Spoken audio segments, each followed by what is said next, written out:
Medyo mabigat ito mga kapatid, pero kailangan nating pag-usapan. Kasi hindi lahat ng bagay dito sa Biblia ay comfort. May warning din mga kapatid. At alam nyo, isa sa pinakaseryosong warning makikita sa Book of Revelation. At alam nyo ba na darating ang araw na magkakaroon ng final separation. Hindi lang basta good versus bad, kundi save versus lost.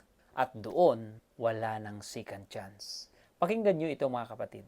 In Revelation chapter 20 verse 15, it says, "If anyone's name was not found written in the book of life, he was thrown into the lake of fire."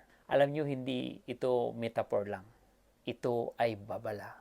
Sa Book of Revelation, may binanggit din na tinawag na Book of Life.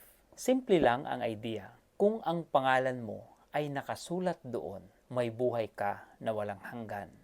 Pero kung wala, hindi ito simpleng pagkawala lang. Ito ay eternal separation from God. At ito pa, Revelation chapter 3 verse 15 to 16. "I know your deeds. You are neither cold nor hot. Because you are lukewarm, I am about to spit you out of my mouth." Alam nyo, ito ang mahirap tanggapin.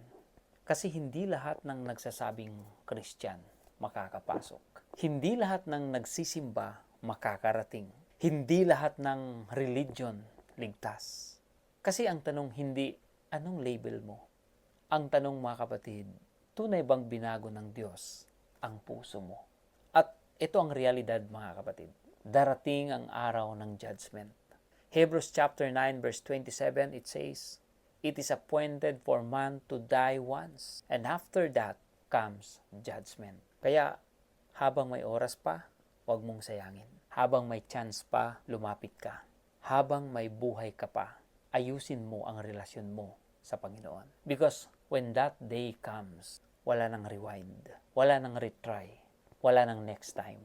This is not to scare you. This is to wake you up. Ang Book of Revelation, hindi lang tungkol sa katapusan mga kapatid.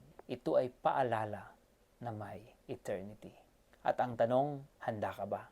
Hindi lahat makakapasok. Kaya siguraduhin mong hindi ka maiiwan. God bless you.